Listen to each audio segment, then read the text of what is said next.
All right, today we're learning lesson 2-3, which is solving for a variable in literal equations and formulas.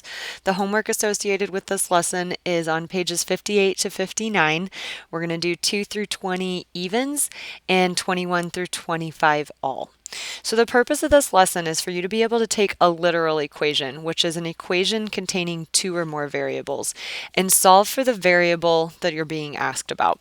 So for example, we're not going to get a solid answer like x equals 5 in these equations. You might have something where you were given the formula here, for example. This is the formula for circumference, like circumference equals pi times d, and you're being asked to solve for d. So because there's multiple letters in here, you can't get an actual answer like d equals 7 or something like that. All you can do is rearrange the formula using your inverse operations and equation solving skills to get it where d is by itself and your new formula says d equals circumference divided by pi. So you're going to get a rearranged version of the formula or equation as your answer, not a single number answer. So we're going to jump in and try these down here at the bottom of the page. We're going to start with this one. This is the area of a triangle. A equals 1/2 base times height. And we're being asked to solve for b.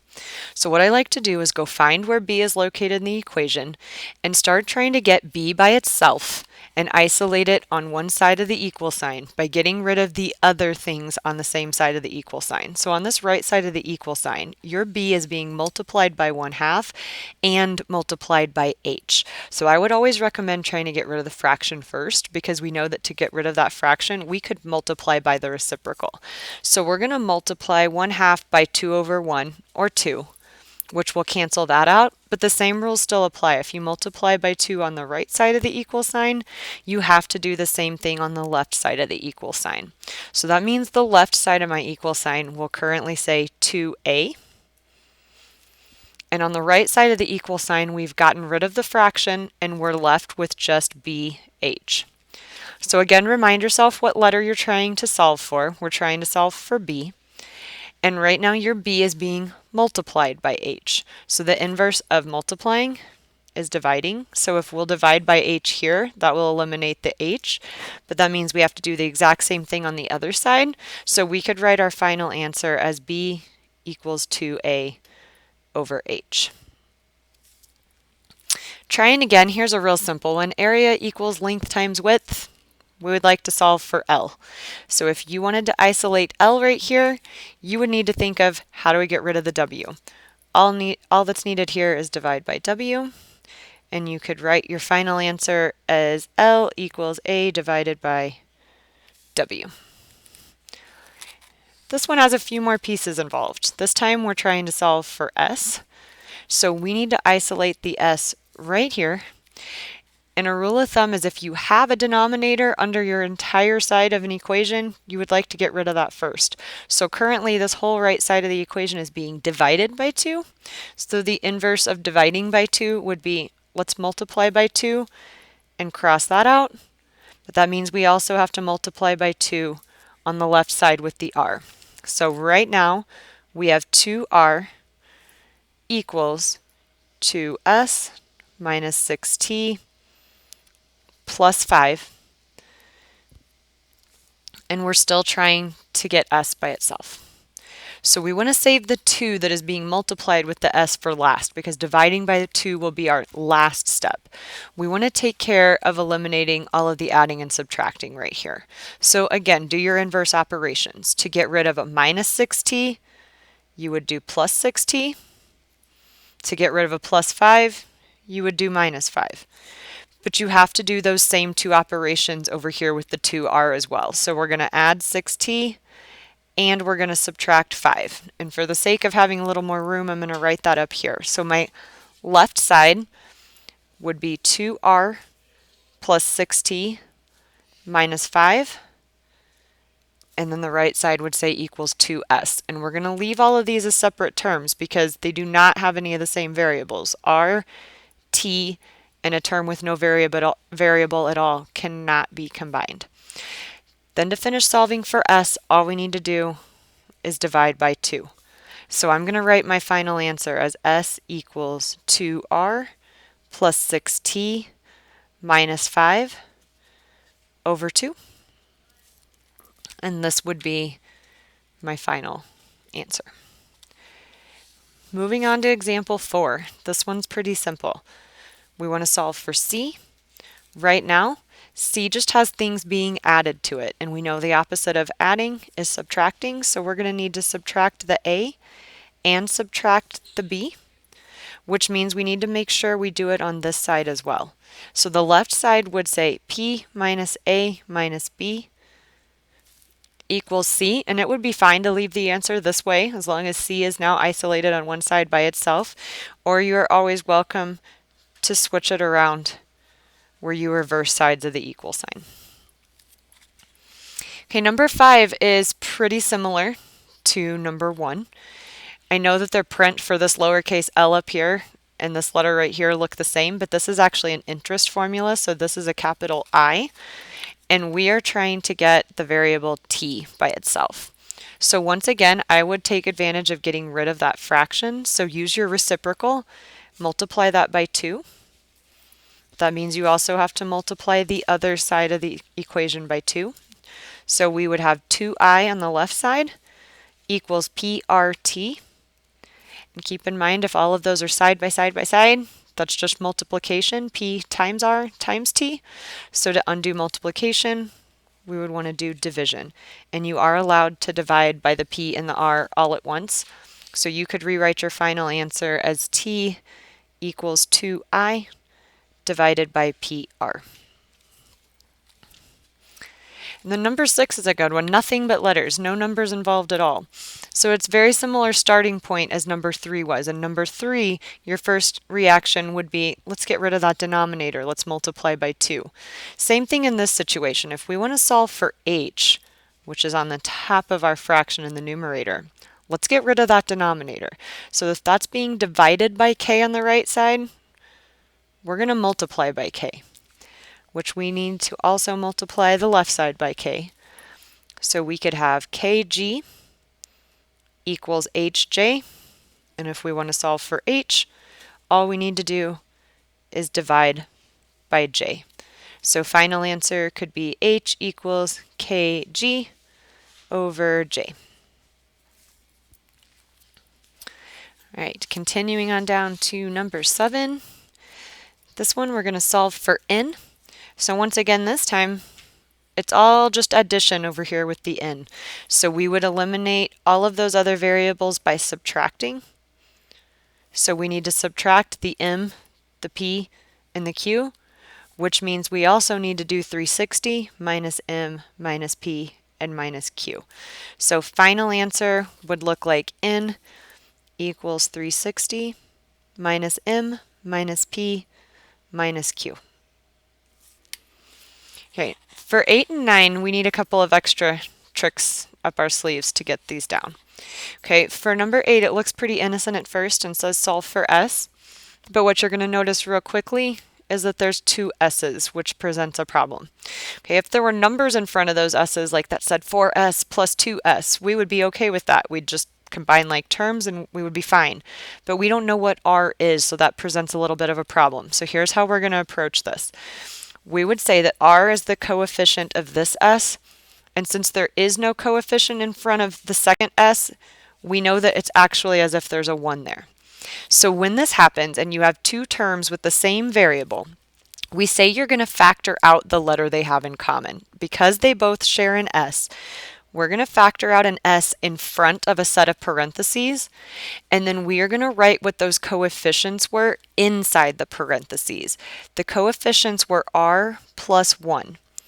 So what I've done is I have not changed any of the value of this. It means the same thing, but I've now rewritten it with 1s. So to let that soak in why that would work, if I were to turn around and do the distributive property on what I just wrote, I think we could agree that this would be r times s, which is the same as rs, and that this would be 1 times s, which is the same as 1s. So this is the same quantity, just written a different way. And the reason this way is brilliant is because now if your goal is to get s by itself, you only have 1s to worry about, and it says that s is being multiplied by r plus 1.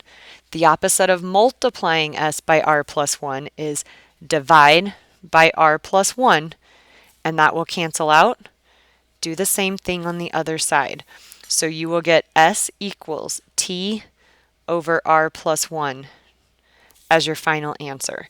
So a good note to make for yourself right there might be right here where there's two s's to write factor out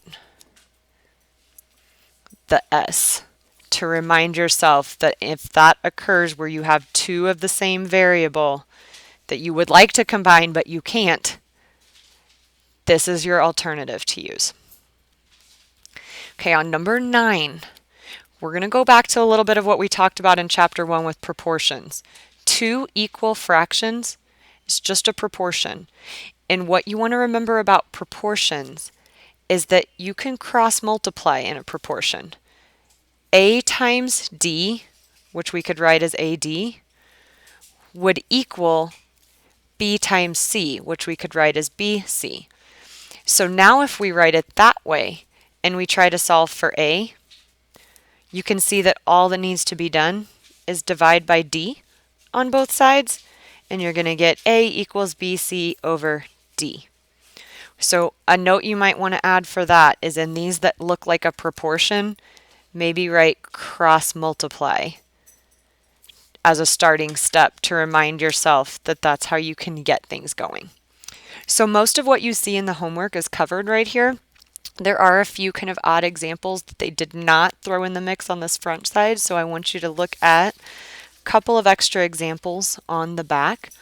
So on the back side here, this is just a few more literal equation examples that I wanted you to be prepared to deal with. So I've got 2/5 times z plus 1 equals y, and we're going to try to solve this for z. Okay, so a lot of people's first reaction when they see parentheses, which is a good one, is let's do distributive property. Okay, but what I wanted to show you is that that's not always your best starting point. In this case, distributing this and getting 2/5 all over the place will actually make things more complicated.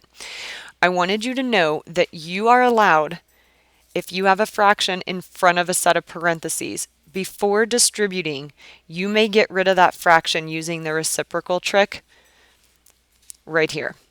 So if you multiply this by 5 over 2 and eliminate the fraction to start with, that is completely fair as long as you also multiply this side by 5 over 2.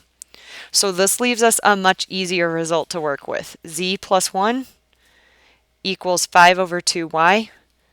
And now if we want to solve for z, all we need to do is subtract 1. So final answer would be z equals 5 over 2y minus 1.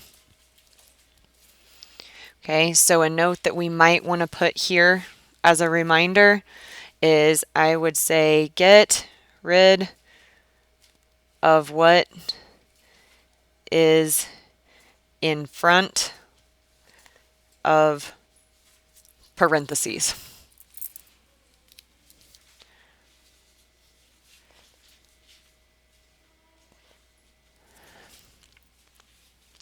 Okay, another special situation that we might want to be prepared for is this one. Okay, in this case, you're being asked to solve for n, and once again, you have an n in two places in the equation. So the only other thing that's a little more difficult than what we saw on the front side of this with examples is that these n's aren't even on the same side of the equation. So that needs to be our first goal. I'm going to make a note up here that reminds you, get n's on same side. So before we try to do anything else, we need to get the n's on the same side. So let's go solve far enough to get to that point. We are going to do the distributive property. So if we do a times n, that's just an. If we do a times negative 3, that's going to be minus 3a plus 8 equals bn. So we've done the distributive property, and now we can worry about getting these n's on the same side. Okay, so a lot of times when we are dealing with numbers, we ask ourselves, okay, let's get rid of the one with the smaller coefficient. But between a and b, I don't know which one is larger or smaller. So it doesn't matter which one we move, but let's make a good choice to make this as easy as possible. I would say moving the an over to this side where the n's are together without any other variables would be the smartest idea. So I'm going to do that by doing subtraction. I'm going to subtract an on this side and subtract an on this side so that my equation says negative 3a plus 8 equals bn minus an. So now at least my n's are on the same side. And this is where we're going to need to use the trick from the front with the factoring. Since both of these contain an n, we're going to keep the side that says negative 3a plus 8 the same. And the factor that they share in common, which is the n, is going to be in front of a set of parentheses. And then these coefficients, the b minus a, is going to go inside the parentheses. Because this and this mean the same thing. They're just written in different ways. So I'm going to put a little reminder right here of what that is. That's factor out in. Okay, so now this says n times b minus a, and the opposite of multiplying is to divide by b minus a. So if we divide by b minus a on both sides, we should have an answer. N equals negative 3a plus 8 divided by b minus a. All right, last thing, just to tie everything together, gives you an idea of why and when you would actually need to use this skill. So we're going to look at an example of rearranging a scientific formula from page 56, Your Turn Problems. So if we take a look at page 56, right here at the bottom of the page,